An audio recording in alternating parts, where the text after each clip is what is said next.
Hey there, kiddos, and welcome back to the channel. I'm Uncle Frank, and you are having a great day. And in today's video, I'd like to sit back in my very squeaky chair, relax, and have a little conversation with all of you guys about video games. More specifically, I'd like to talk about the retro video game market, misconceptions people have about the retro video game market, and along the way, I'd like to sing the praises of a Pokemon game, shit all over a Resident Evil game, and try to find a way to tie those things into the overall narrative of the video. You see, in today's video, I'd like to start us off to talk about this absolute gem. This is Pokemon XD, Gale of Darkness. In my opinion, perhaps one of the best Pokemon games ever made. I like it quite a lot. There is a lot to like about it. It kind of ties with Emerald, in my opinion, for overall best Pokemon game. I can never really choose which one of them I like more, if I'm being completely honest. But this does have a lot going for it. It's got a great battle system, in my opinion. I like the concept of Shadow Pokemon. I like a lot of the NPC battles in this game. I like a lot of the optional content. I really like the music, especially the music associated with Mirror B, who is, in my opinion, one of the best Pokemon characters or Nintendo characters ever made. I love that guy so much. And yeah, this is an excellent addition, I think, to any Pokemon collector, any Pokemon fan. Their collection benefits from having this absolute gem inside of it. And I think it's also an excellent addition to any GameCube enthusiasts' collection, because it is a nice game for the GameCube, if I'm being honest. Not the best GameCube game, I think, but it's definitely one of the better ones. And man, I love it so much. It's got a lot going for it, you know. Unfortunately, one thing it does not have going for it is affordability. This thing is quite pricey. You can find them hovering around $200 these days, which is that's quite a pretty penny to pay for any video game that comes your way. And just realized that rhymes. Silly rhymes aside, and very loud cars zipping by slowly aside. That guy is going like 10 miles an hour and has a super loud engine. All that aside, you know, people will see games like that. People will see video games like Pokemon XD, Gale of Darkness, with their exceptional price tag and glowing reviews and all that jazz, and they'll think, oh, that game is rare and expensive and it's great, it's really fun, everyone who plays it loves it. And they'll approach the retro video game market with that kind of mindset going forward, especially if like games like Gale of Darkness or Shantae or Super Mario RPG or other old, expensive, and quite great games, in my opinion, especially if those are like their introduction to the retro game market, the higher end side of the market. A big misconception that people have when they approach retro video games, or video games in general, is that expensive has a good reason behind it, beyond just rarity. And it's not as common these days, with the more open nature of the internet, allowing one to easily search up reviews and find what people are saying. But especially back in the day, I'd say like 10, 12 years ago even, which is not that long ago, if we're being honest, there were still a lot of people who were buying expensive games and only to find out that they sucked, or that they just weren't as good as they wanted them to be. They couldn't all be Gale of Darkness, you know? Sometimes they were flops, like they were Action 52 or Custer's Revenge. Give myself flashbacks. But I suppose, you know, it's not even that, you know, there's a lot of people who think expensive is for a reason other than basic market demands. And there's countless examples of why that's just not true. I'm going to give you guys a specific one. I like to bring this up because when am I ever going to have a reason to talk about this game on the channel other than a video like this one? We're talking about Code Veronica, which is, full disclosure, not my favorite Resident Evil game. I don't think it's the worst one. I don't think it's as bad as Gaiden or Resident Evil Dead Aim or Resident Evil 6. I don't think it's the worst one out there. But of the classic games, it's probably my least favorite of the classic games. The tank control games, the ones everyone grew up with. I do not like Code Veronica. It's got a lot going against it. It's got one of the worst side characters in the game, some awful backtracking, some terrible puzzles. It's got a boss I don't like. Every Resident Evil game has a boss I don't like, but I really don't like Nosferatu. I know it's like the highlight of the game for some people, but I really don't like that fight. Anyway, the history of Code Veronica is an interesting one. It was originally an exclusive for the Sega Dreamcast, which is quite noteworthy, I think, because the Dreamcast was Sega's last big hurrah on the home console market. It had a lot of good stuff on it. In my opinion, the Dreamcast is an overlooked masterpiece. It's got a lot of good games. It's got, in my opinion, the best version of Sonic Adventure 1 on it. I do not like the GameCube port. It's got some other great titles on it, but this is not a Dreamcast glazing video. This is a Resident Evil Code Veronica hate video. Yeah, it was an exclusive for the Dreamcast until it wasn't. Capcom changed their mind and ported it over to the PlayStation 2 in 2001, about a year after its initial release. And on the PlayStation 2, it actually had several releases. The initial Black Label, which was, it sold well enough. It sold well enough to get a Greatest Hits re-release, which is this thing. Greatest Hits titles are the PS2 equivalent of the Player's Choice for the GameCube. It's a game that sold well enough to have a re-release. Good on you. It's their equivalent of First Edition and Unlimited Edition. That's a good analogy for you card game fans out there. Not only was it in the Greatest Hits line, but it also got a re-release as part of, what was it called? The Essentials Collection, which was Code Veronica X, Resident Evil 4, and I think Outbreak.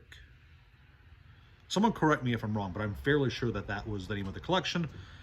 Just 3 games in one for a bargain value. I think people were buying them for like $20 back in the day at like Walmart and such. But it was not just for the PlayStation 2 that Code Veronica actually got re-released. The subject that I'd like to talk about most in this video is actually the GameCube port, which came 2 years later in 2003. There was a single, to my knowledge, release of Code Veronica X on the GameCube, which, to my knowledge, did not sell well enough to have a Player's Choice re-release. And this was not a different port. The Code Veronica X on the GameCube was basically the same as the Code Veronica X on the PlayStation 2. There were no major differences, to my knowledge or to my recollection, because I have played both. And it was just kind of seen as like the last release of a game that was not as great as its contemporaries.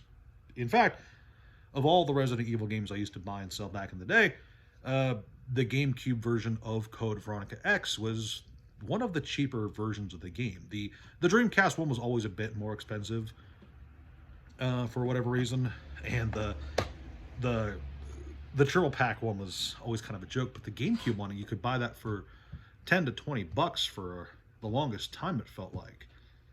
And actually, recently, one of them came my way as part of a big video game lot. And when I was going through the lot, I was very surprised to find that the GameCube version was no longer a $20 game like I had remembered from years and years ago. No, instead, it's now a $300 game. And that's absolutely crazy to me, because in my opinion, Code Veronica X is not a $300 game. It's a $20 game. Every PS2 version is $20. You can get the Dreamcast version for much less than $300. Yeah, it's just that the GameCube version is suddenly much more expensive than the others. Now, why is that? Well, it's actually a very simple question to answer. The GameCube version is not $300 because it's the best version of the game. It's super desirable. Resident Evil fans around the world want it. No, it's $300 because it was the last release of a game that's had several releases. It only had one release on the GameCube. It was a fairly small release that didn't sell well, so there wasn't a lot of them out in the wild.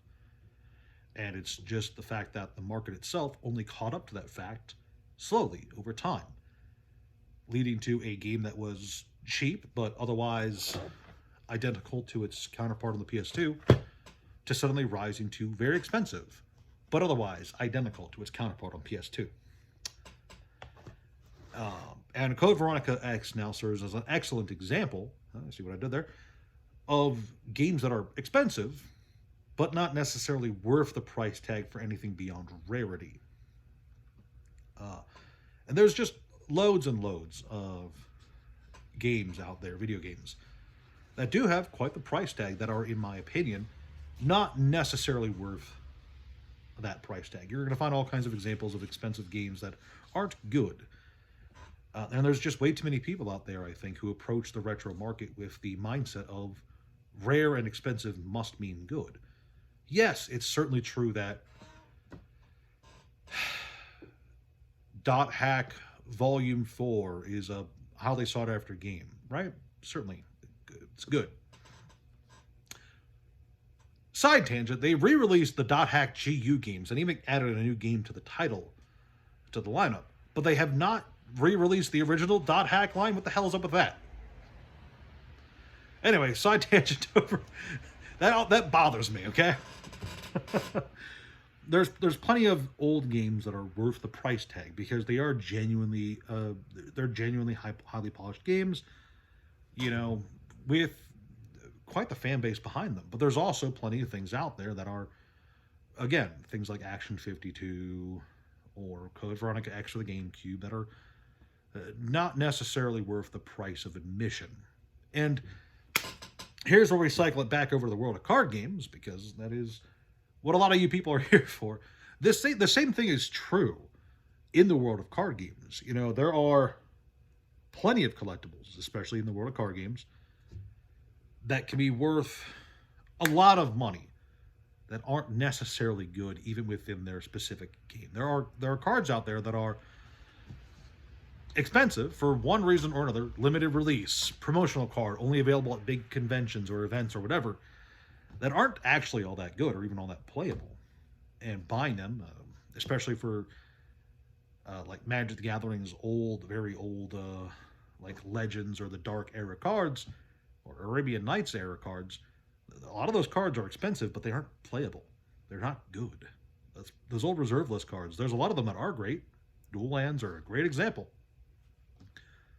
But there's also plenty of $100 cards, $200 cards from back in the day that you buy them as a vanity. You buy them to flex. You buy them as part of your midlife crisis. You don't buy them because they're the best thing out there, the best option for your deck or whatever. You're buying them so that you can show off to your friends at the table that you're wealthy. You got the big shiny card, or well, they weren't really shiny back then. You got the big expensive card. Sure, if they were, there could be an argument made that having this card is neat because it's a rogue tech option for your deck or whatever in EDH, but oftentimes in my experience, a lot of people who buy these old expensive cards are doing it for the vanity thing. And a similar thing, of course, is happening when it comes to old video games that are expensive but not necessarily good. A lot of people are buying them for the vanity of it. Having an expensive video game is an awful lot like owning an expensive car or an expensive watch or a big house. You're showing off your wealth, your opulence. But a lot of smaller people who are just entering the market tend to get caught up in that as well, and they look at those games as grails. There are people who genuinely think some of these old retro games with high price tags are grails when in fact they aren't. And I just really wanted to beat that idea home that there are expensive games out there that are really good, that I do highly recommend. But for every Gale of Darkness, there's a Code Veronica X. For every Super Mario RPG, there's a Custer's Revenge. That game's going to give me nightmares. But anyway, that's really all I wanted to talk about today. Thank you guys so much for joining me. Please like, share, subscribe, all that good jazz. You know how it is. Leave a comment down below if you think that you agree with me on this topic. If you think you disagree with me on this topic. If you think Code Veronica X is actually a very good video game. If you do, I really want to know your reasoning for defending it. I'm genuinely curious why people would like that game. But besides that, check out the Discord, the Patreon, the TCG player link, all available in the description below. Thank you guys so much for watching. I'll see you guys next time. Have a great day. Ciao.